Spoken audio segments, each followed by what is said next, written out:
Muito boa tarde, pessoal. Voltamos aí nessa semana para falarmos aí mais aí de espiritualidade.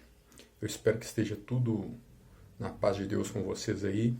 É, eu acho que vai haver uma mudança, né? Os vídeos estavam sendo de uma maneira, agora eu acho, entendo por bem serem de outra. Na verdade, me foi mais ou menos intuído que procedesse de outra maneira. Eu vou tentar fazer as coisas de forma bem natural, porque, enfim, no fim das contas eu estou me colocando à disposição para poder cumprir com a missão e realizar aquilo que for preciso. É claro que, assim, torna a dizer que muitas das coisas que a gente ouve por aí já foram ditas e reditas com um ou outro aspecto que acrescenta, enfim, sempre somando conhecimento. Esse é que é o objetivo, porque nós temos que buscar ampliar. Na vez passada eu fiz uma colocação de que ia mencionar, falar um pouco a respeito de obsessão. Na verdade, o que acontece? A obsessão é um tema, para quem já é do ramo, digamos assim, lida nessa seara espiritualista, já é um tema, digamos assim, batido. Então eu vou falar de forma breve, porque de toda maneira eu acho que o ideal é que as pessoas peguem, por exemplo, o ponto de partida ali no livro dos médiuns da obsessão e façam uma análise, leiam lá, façam uma análise, façam a própria análise e tentem aurir ali várias informações, enfim, expandir. Esse aqui é o objetivo. No fim das contas, a gente tem basicamente narrado ali no livro três tipos de obsessões. Né? A obsessão simples, que no caso é a atuação de uma consciência em relação ao encarnado. Pode até acontecer, né? Obsessão pode acontecer de desencarnado para desencarnado, mas no caso que eu estou mencionando, de um desencarnado para um encarnado, a obsessão simples, na verdade, caracteriza-se principalmente por um desconforto que o espírito desencarnado vai causar no encarnado, até porque ela se processa de uma forma, digamos assim, um pouco mais tranquila, então não chega a causar grandes embaraços para a pessoa que está em contato com essa consciência que o tenta perturbar. Basicamente, o espírito que promove essa obsessão simples não tem objetivos maiores. Então, somente frivolidades, digamos, ou traquinagens, querem, na verdade, só romper com a paz do encarnado, enfim, não tem grandes objetivos. É, de uma certa forma, simples, porque o encarnado, muitas das vezes, consegue detectar que aquilo ali, aquelas ideias que surgem ali, provém não dele e de uma interação, assim, que ele não deve nutrir. Então, no fim das contas, assim, é relativamente muito tranquilo. A outra, que narra inclusive no livro dos médios, é a fascinação. A fascinação já é um pouco mais complexa.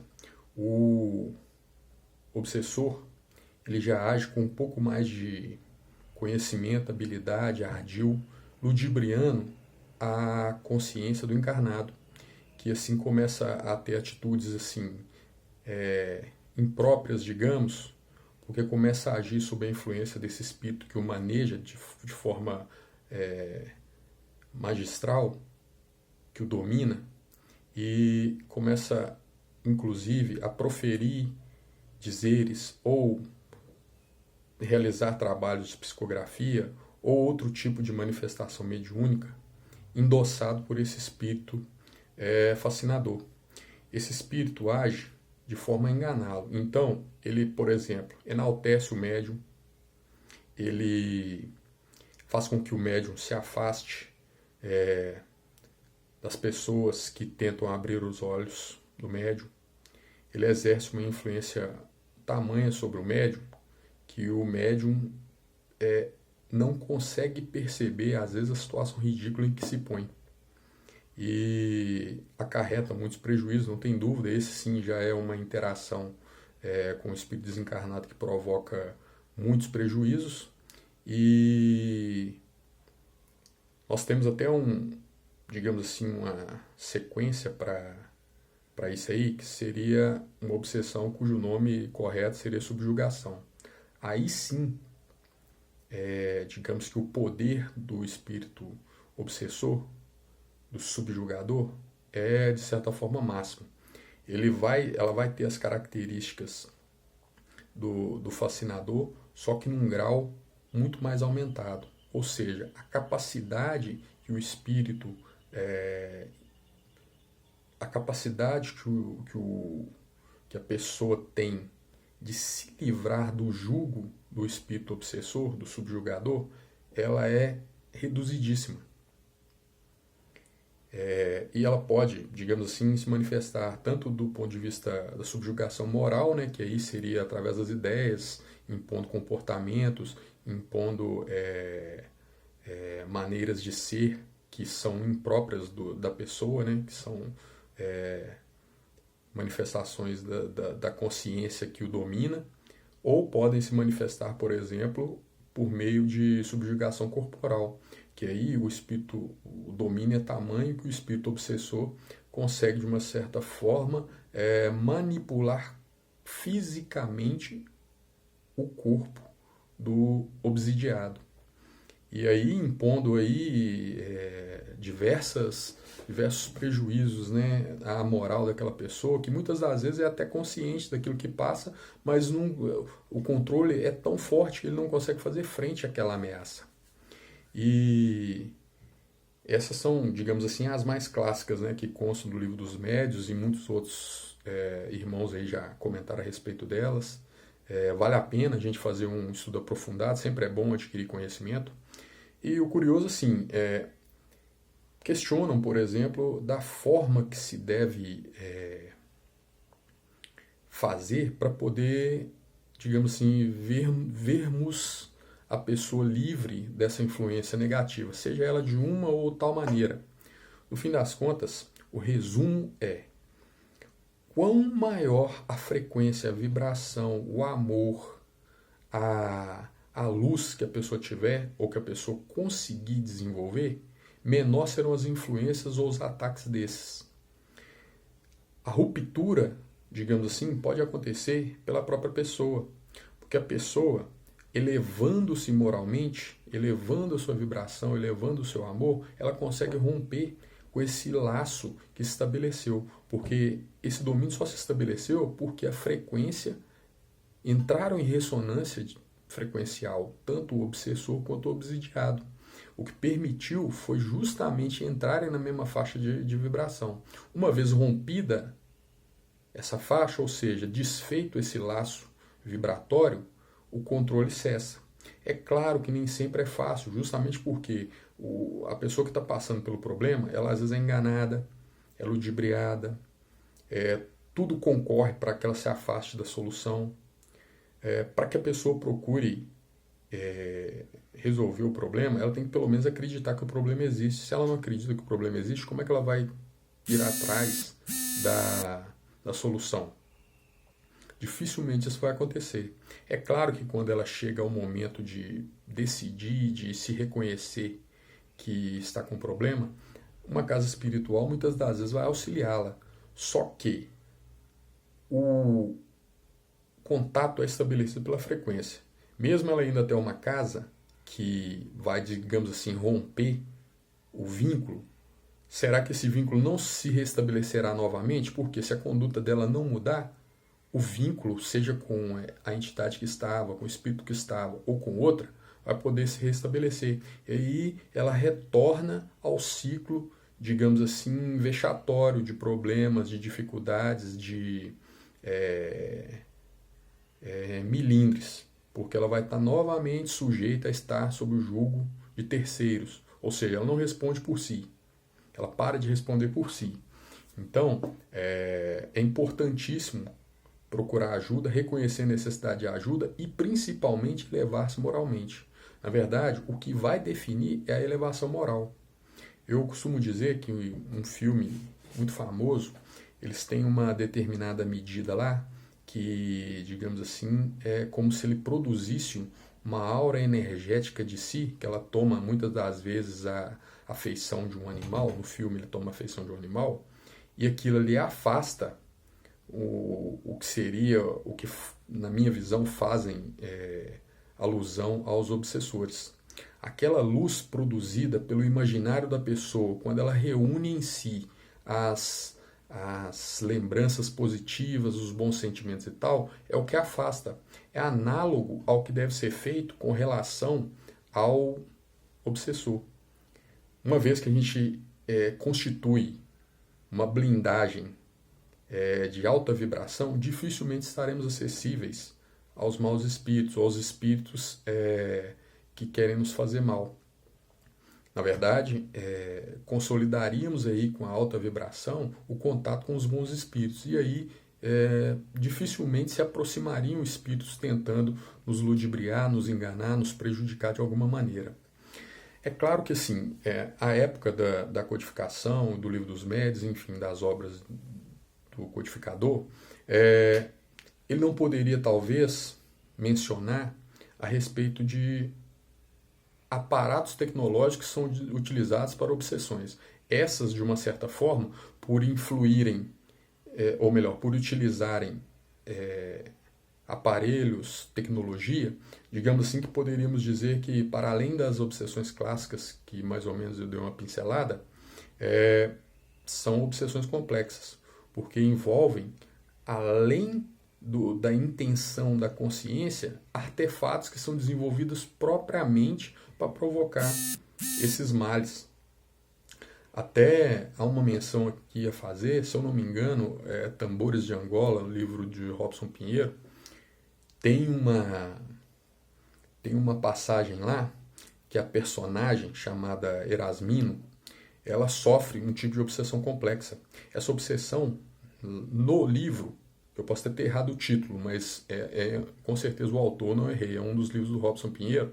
Ele é desdobrado todo dia de noite para um prédio na contraparte astral, um prédio, digamos assim, com um aspecto muito sofisticado no plano astral, e automaticamente é desdobrado toda a noite, segue para esse local, é colocado numa maca, e nisso cientistas de vários segmentos aproximam-se dele e começam a hipnotizá-lo, começam a submetê-lo a torturas mentais, né, porque fazem com que ele sofra, digamos assim, uma ressonância vibratória com vidas passadas, ou seja, fazem com que as reminiscências da consciência dele, principalmente não, somente, pode-se dizer, as dolorosas, para que provoquem, inflijam nele alguma dor, inflijam dor, voltem à consciência dele, extenuam, obtêm energia dele, enfim, desgastam-no durante todas as noites.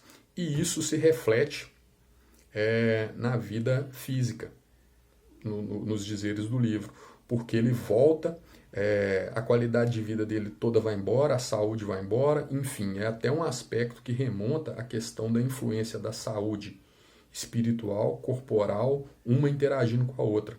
Se ele está sendo todas as noites vampirizado, sugado, extenuado e submetido a essa tortura psicológica, automaticamente o físico vai sentir, porque os 7 corpos estão interconectados, então o que acontece num acontece no outro.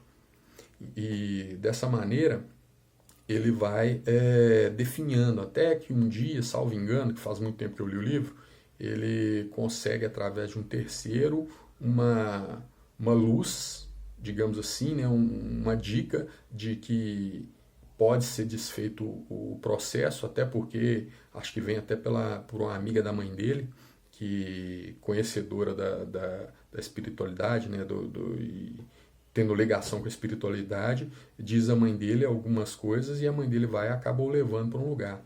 O curioso é o seguinte, os intentos dos obsessores são os mais diversos. Nesse caso específico, uma dessas modalidades de obsessão complexa, que no caso eu estou citando dessa personagem aí, que ela passou por ela, era perpetrada por digamos assim, um inimigo do passado. Alguém no mundo espiritual ou no mundo astral que, nutrindo um desejo de vingança contra essa personagem, o Erasmino, contrata esses verdugos para provocarem essas perturbações na vida dele, com o intuito de se vingar e provocar nele, digamos assim, talvez até um suicídio, né? Uma morte prematura, uma morte indevida. Então, assim, as motivações de quem pratica nem sempre são de vinculação direta, ou seja, nesse caso eram espíritos contratados para realizar. Eles tinham, na verdade, um empreendimento ligado a isso.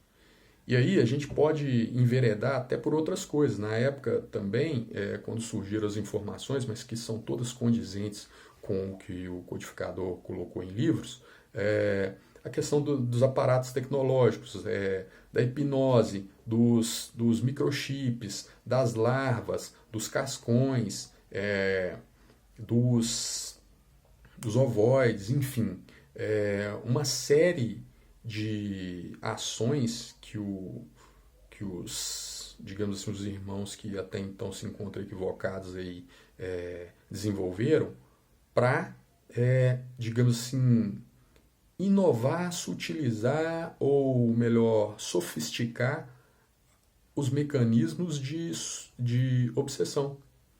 Inclusive, como dito, até por motivos, digamos assim, econômicos, porque eles esperam receber pagamento por isso.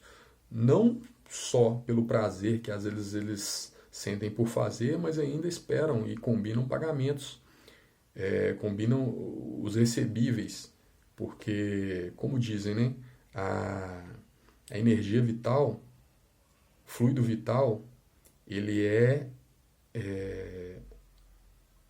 digamos, a fonte matriz de energia para eles.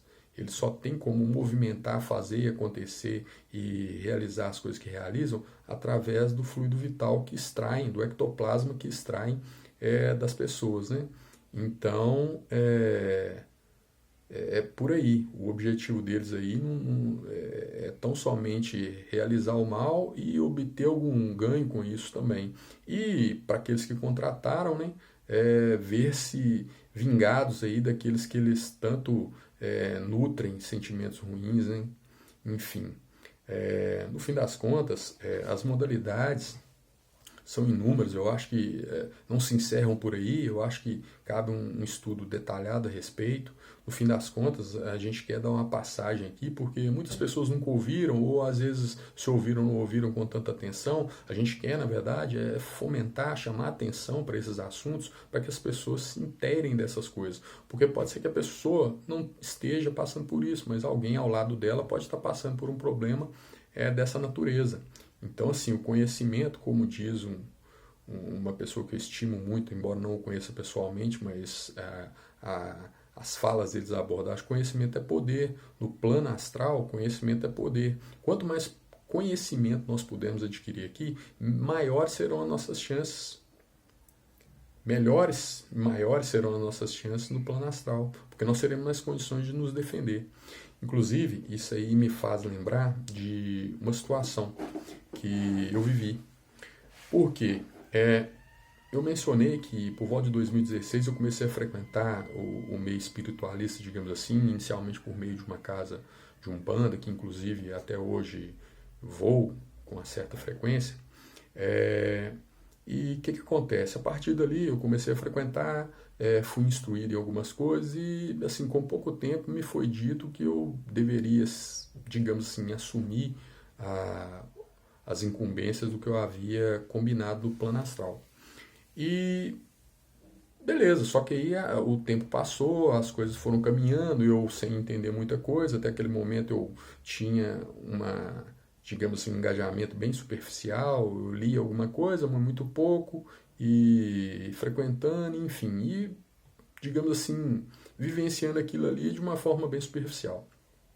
Até que, em dado momento, eu cheguei à situação de passar por um evento muito traumático, e, como é sabido, um evento muito traumático tem capacidade de baixar a nossa vibração.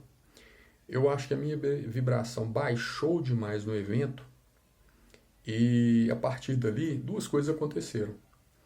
Eu comecei a notar mais nitidamente a comunicação que os nossos irmãos fazem conosco, né? Eu comecei a notar mais, Só que o inconveniente foi que, como dizem, né?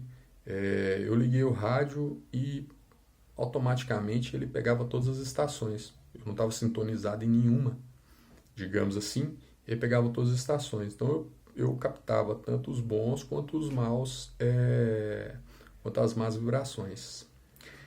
Nesse interim, nessa dinâmica toda aí, eu fui acessado, digamos assim, por um irmão que, contar em linhas gerais, porque os detalhes são muitos e vai ficar muito extenso. Em linhas gerais, ele entrou num embate mental comigo e a única finalidade dele era me destruir.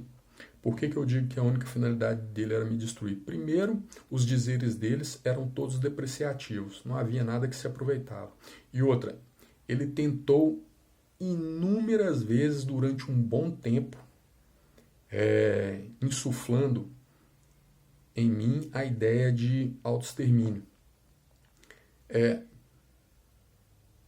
Claro, nós temos que pensar o seguinte: se ele estava insuflando essa ideia, é porque em algum momento da minha existência aquilo ali foi uma realidade para mim. Primeiro ponto. E a segunda coisa é que eu não entendia até pouco tempo o porquê que aquilo tinha acontecido, porquê que estava me perseguindo.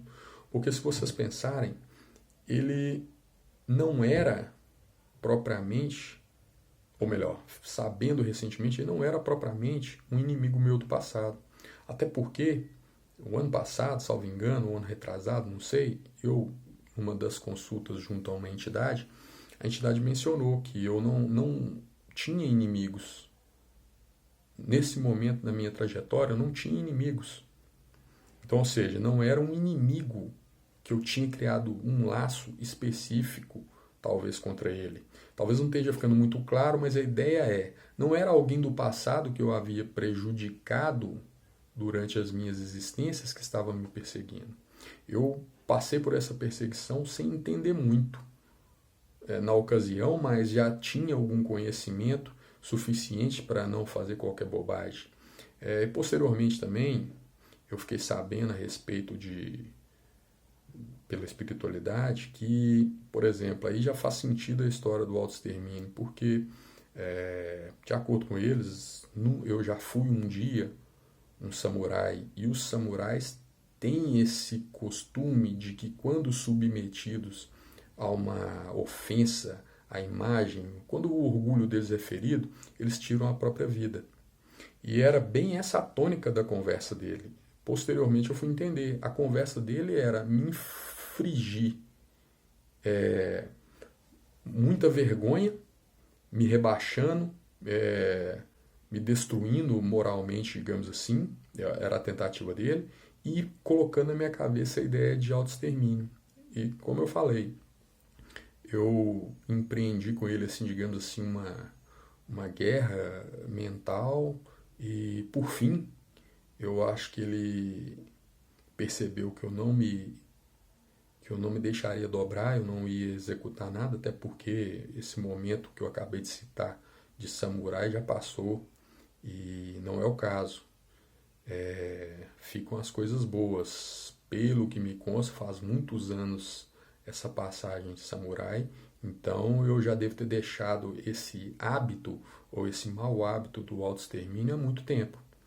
O que acontece? Só que ele não se deu por satisfeito. Chegou um momento, ele parou de se comunicar, e durante as comunicações, durante esse período, eu me sentia assim, uma pessoa muito desgastada, me sentia muito extenuado. Nesse período de tempo em que ele tentava me acessar, eu me sentia muito extenuado, a minha saúde ficou um pouco debilitada, embora eu não tivesse tido maiores problemas, mas eu percebi que o meu vigor estava prejudicado, digamos assim. E o que aconteceu? Em dado momento, ele parou de se comunicar, essa questão de me sentir cansado, extenuado, permanecia, e eu percebi que alguma consciência se comunicava comigo, porém não era anterior. por mecanismos aí que eu não sei detalhar, mas como eu interagi durante um tempo com essa consciência que tentou me destruir e me incitando ao autoextermínio, eu mais ou menos reconhecia a energia dela. E não era essa energia que eu reconhecia, era uma energia diferente. Só que o conteúdo, digamos assim, que veiculava essa consciência não era positivo. Pelo contrário, era também muito negativo. E foi-me dito que essa pessoa também teria passado por um autoextermínio recente, na última encarnação. E aí, essa interação muito dificultosa, aquela consciência em desalinho, porque estava desajustada, até porque já havia cometido autoextermínio, já demonstra um pouco do desajuste e também porque estava no umbral sofrendo. E o que aconteceu? Posteriormente, eu vi a interpretar dessa maneira por alguns conhecimentos que me foram prestados. Ele acoplou esse irmão na minha aura e eu comecei a padecer dos problemas dele. A consciência dele começou a interagir fortemente com a minha, embora não me dominasse, mas eu sentia, digamos assim, a dor dele, eu sentia os males dele, não males físicos, mas os males morais pelos quais ele passou ou passava naquele momento.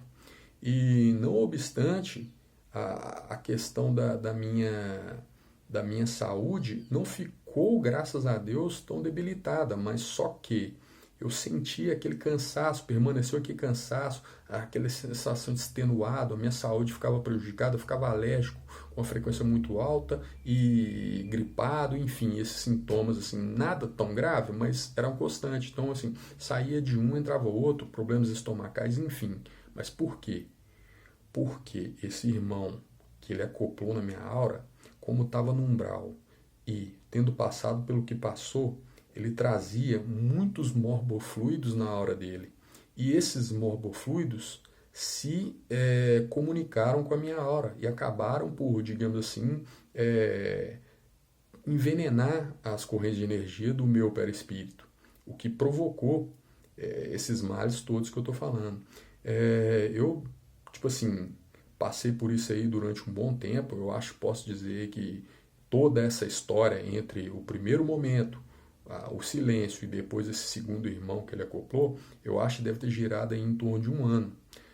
Graças a Deus, como eu disse, hoje a consciência é outra, eu não faria nada mais grave, até porque o bem mais importante que nós temos é a vida que Deus nos deu por misericórdia para que a gente possa se reerguer, se melhorar, enfim, aproximarmos cada vez mais dele.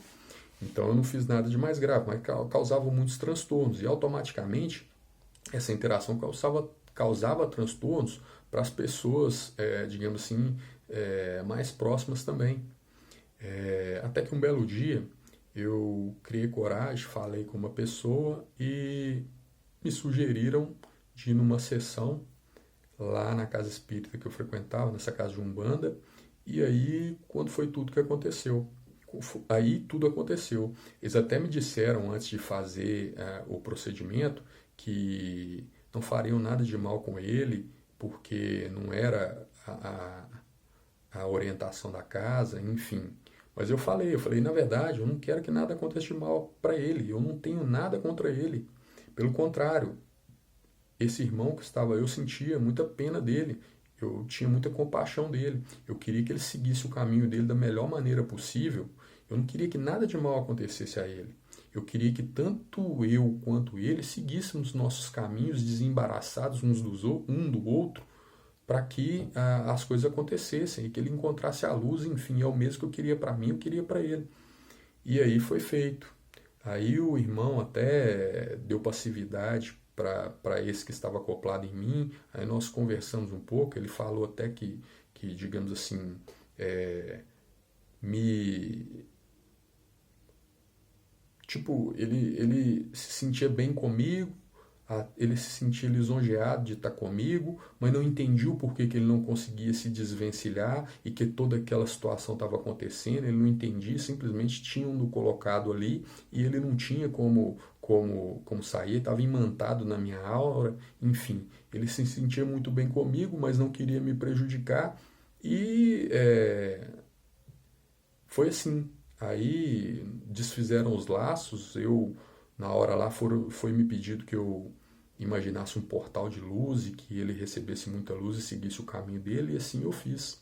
O mais curioso é que, posteriormente, eu entendi uma outra coisa, conexa a essa história, que é o seguinte, automaticamente, quando nós temos consciências juntas a nós, o conhecimento é uma via de mão dupla. Então, tanto eu aprendo com eles, quanto eles aprendem comigo.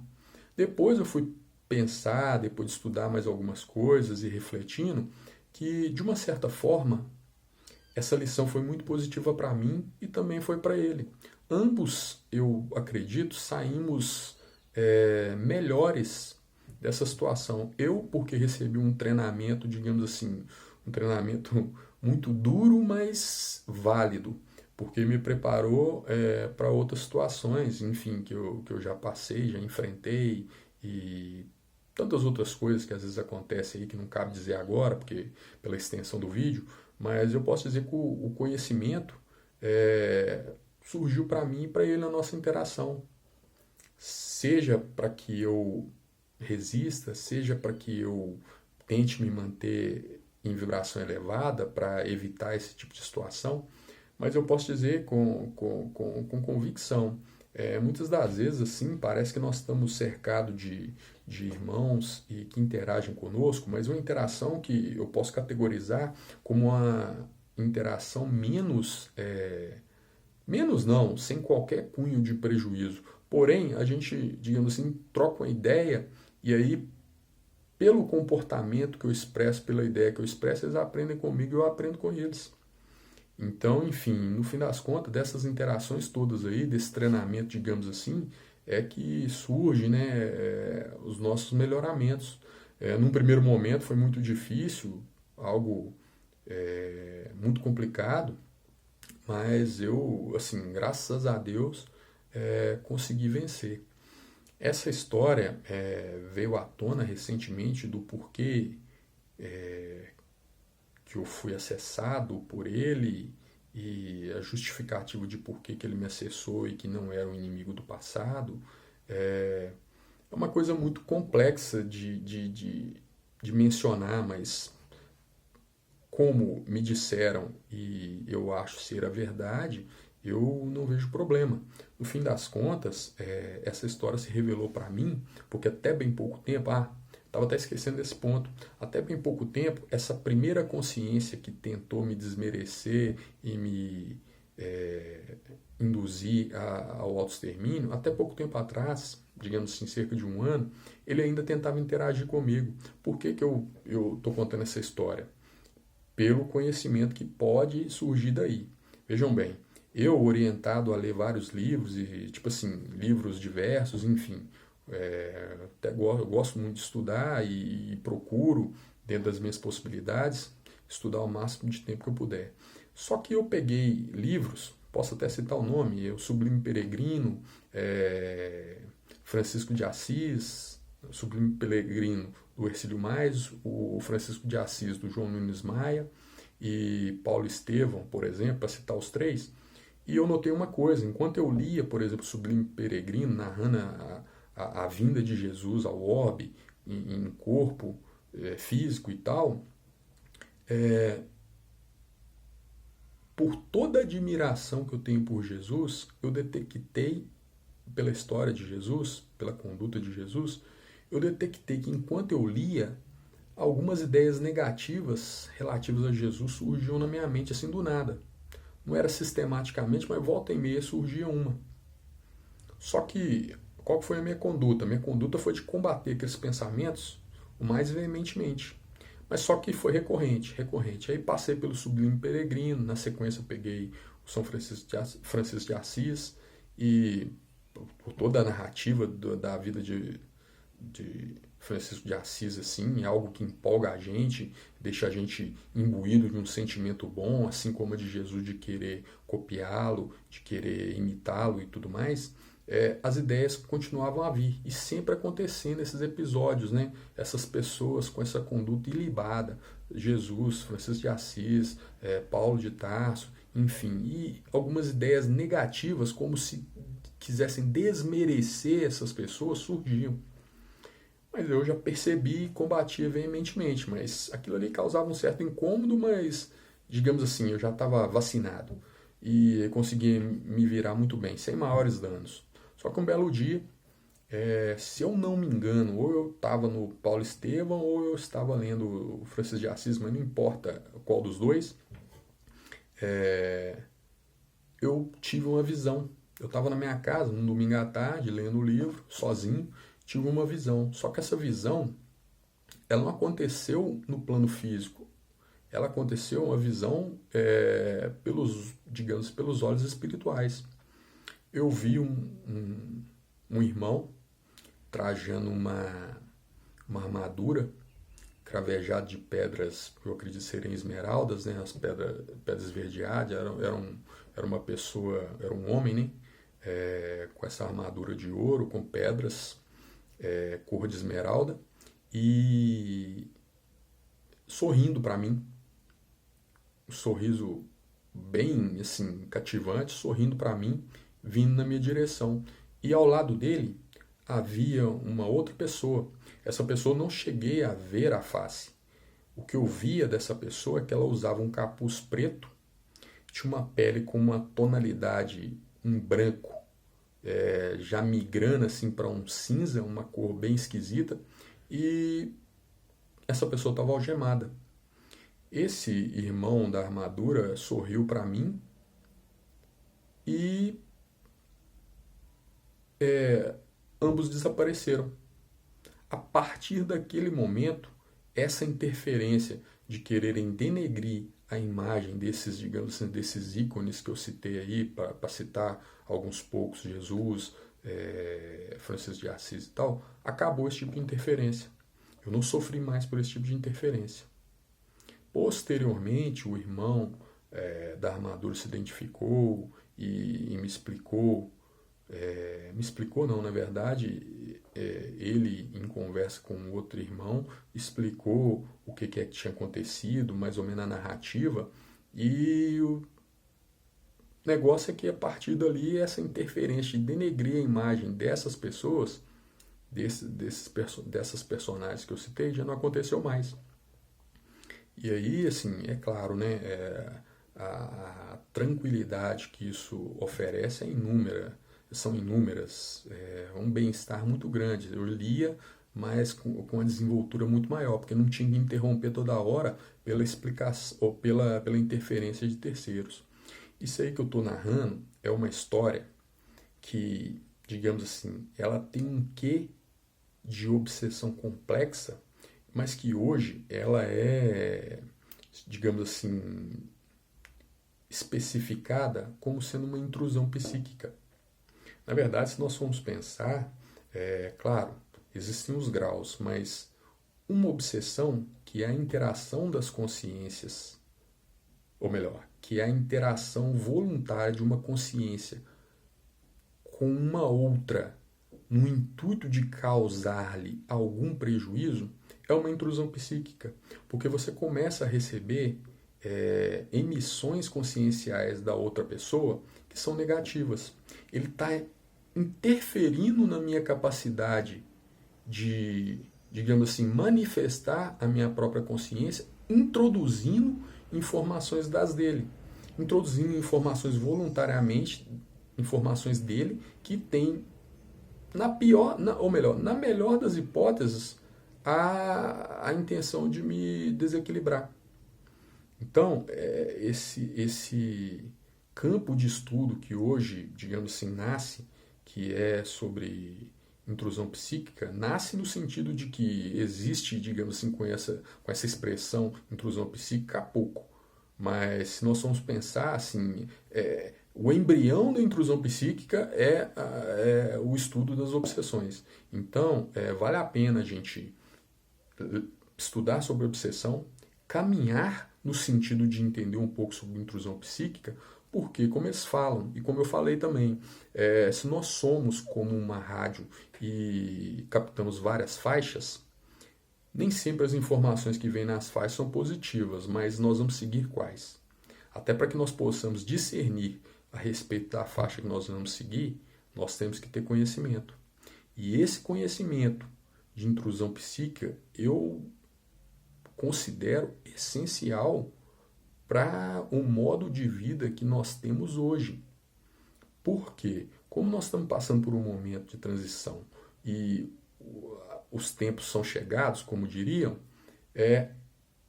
os episódios e a intensidade com que as intrusões estão acontecendo estão muito mais fortes. Eu estou falando aqui dessa minha passagem, falei a respeito da passagem do livro do Robson Pinheiro, mas isso aí é para um começo. Existem complexidades muito maiores e a gente tem que atentar para elas. Chamo a atenção para essas passagens, para esses estudos, porque é de suma importância.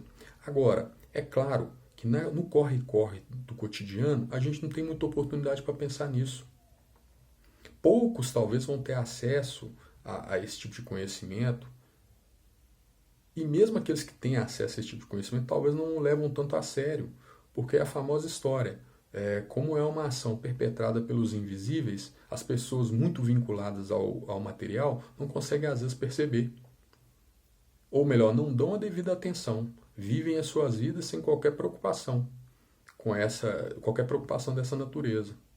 É um tremendo desserviço para as próprias pessoas, porque eles vão padecer pelos problemas ainda que eles não considerem que eles existam. É a famosa história. Apesar do ateu não acreditar em Deus, Deus existe. Apesar das pessoas, para dar um exemplo aí, por exemplo, talvez assim mais genérico, as pessoas às vezes não dominam uma disciplina chamada cálculo, não quer dizer que o cálculo não interfere nas vidas deles.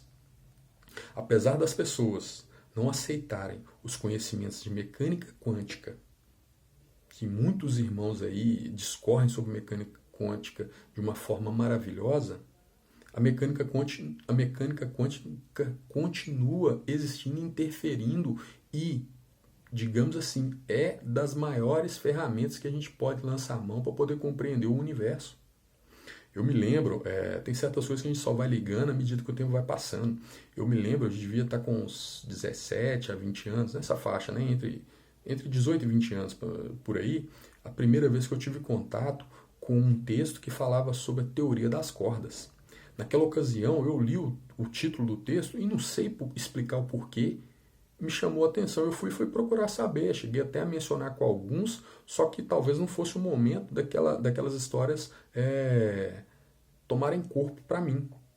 Eu me inteirei do que era, procurei saber, bóson de Higgs e por aí vai, vácuo quântico e tudo mais. Só que posteriormente, recente, quando eu tive acesso aos vídeos do professor Hélio Couto, eu fui me inteirar, que eu fui realmente assim, digamos que se eu não domino totalmente, mas eu comecei a buscar muitos detalhes ali a respeito daqueles assuntos.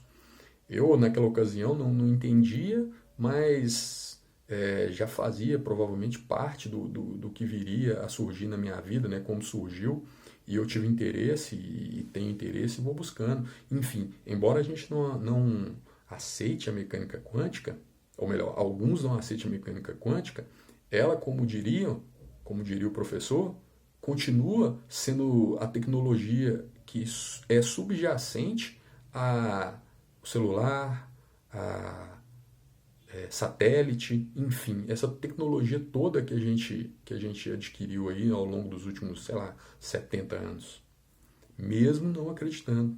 Então, por mais que não se acredite, tenho em mente, mesmo aqui, essa máxima já é válida: conhecimento é poder. Então, a gente tem que adquirir o máximo de conhecimento que for possível para que a gente tenha, digamos assim, a maior capacidade de liberdade, seja agora ou seja no futuro. Enfim.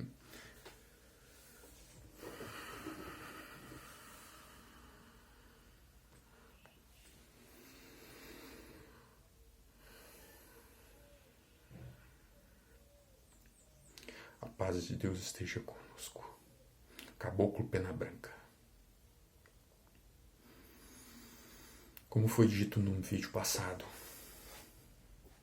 as comunicações vão se aprimorando à medida que o tempo vai passando. Ele vai ficando, de certa forma, mais à vontade para poder falar. Sim, houve algum estudo prévio, mas nada que fosse tão substancial. Na verdade, ele tem que falar daquilo que está no coração dele. Nós temos acesso ao arcabouço mental, todas as informações que ele detém como espírito imortal. E é através dessas informações que nós queremos nos comunicar convosco. Ele não se acha melhor do que ninguém, nem mais preparado. Muito pelo contrário, ele acha que ele tem pouca preparação. Mas no fim das contas, ainda que ele não se acredite preparado, e isso não é elogio, ele tem o conteúdo que nós precisamos. Afinal de contas, cada comunicação tem o seu destino específico. Para uns e para outros. Cada um deve se apropriar daquilo que for dito da melhor maneira, da maneira que melhor lhe aprouver. Agora, o trabalho que não pode deixar de ser feito, independentemente do que se acredita. O problema maior é que ao longo da vida que todos levam aqui, muitas crenças limitantes são impostas. E as pessoas, na grande maioria das vezes, não tentam romper com essas crenças. Qual a possibilidade de obterem maiores resultados se continuam fazendo da mesma maneira?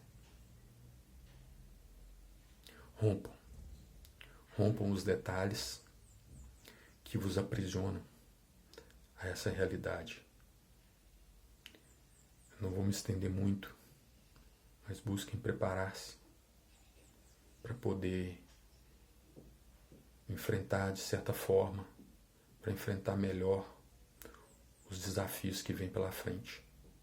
Os desafios são inúmeros, tanto aqui quanto no plano espiritual. E só através do conhecimento que vocês poderão fazer frente a esses desafios. Todos são capazes de vencê-los. Todos trazem em si. Até por isso vieram para essa passagem, para desenvolver-se cada vez mais. Muitos de vós estão conseguindo, mas é preciso entender que quanto mais à frente chegarem, desde já, melhor. Vocês vão colher os frutos inevitavelmente. Tenham fé no Pai. Tenham fé em vós mesmos. Ninguém veio para uma programação encarnatória sem ter condições de vencer aquilo que foi proposto. Afinal, os irmãos encarregados dos planejamentos são muito hábeis e têm até uma certa capacidade de ver o futuro. Então eles sabem do que vós sois capazes. Creiam, acreditem. Sigam em frente. O Pai é convosco. Fiquem com Deus. Sintam-se em paz. Encham vossos corações de amor. Até a próxima.